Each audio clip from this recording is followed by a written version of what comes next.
C'est devenu un rituel, pas un samedi sans une action des Gilets jaunes. La mobilisation a connu samedi dernier un regain de participation dans tout le pays. À Strasbourg, la manifestation avait dégénéré en affrontement avec les forces de l'ordre. Alors qu'en sera-t-il aujourd'hui?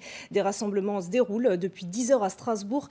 David Meneux, bonjour, vous êtes en direct de Strasbourg et vous êtes devant l'ENA. Bonjour. Oui, tout à fait. Mobilisation qui vient d'ailleurs de se terminer devant l'ENA, institution symbolique selon les Gilets jaunes. Quelques centaines de personnes s'étaient réunies. Elles viennent de partir en cortège vers le centre-ville, direction effectivement, semble-t-il, la cathédrale. Alors pourquoi l'ENA? Je vous propose d'écouter le point de vue de ce manifestant. L'ENA, c'est un symbole en fait d'une école de formation des politiques selon une idéologie qui consiste à écraser le peuple et à prendre la main et à garder la main sur la planète entière.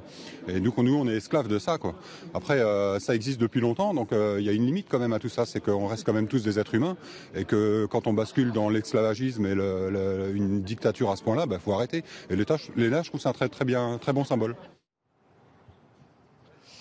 Alors le mouvement strasbourgeois n'est pas réuni au grand complet aujourd'hui. Une assemblée générale s'est tenue tout à l'heure place de la République. Alors certains ont décidé d'aller rejoindre Belfort, le lieu de la grande manifestation régionale cette semaine. La semaine dernière c'était Strasbourg, cette semaine c'est Belfort. D'autres ont décidé de rester à Strasbourg pour montrer que le mouvement était toujours présent et donc d'aller manifester, semble-t-il, devant une grande chaîne de restauration rapide au centre-ville pour dénoncer le capitalisme. Plusieurs actions sont donc en cours, elles se rejoindront peut-être dans les heures qui viennent. Pour l'instant, tout se passe bien. Les Gilets jaunes de la place de la République ont d'ailleurs souligné l'importance d'éviter toute violence pour ne pas discréditer le mouvement.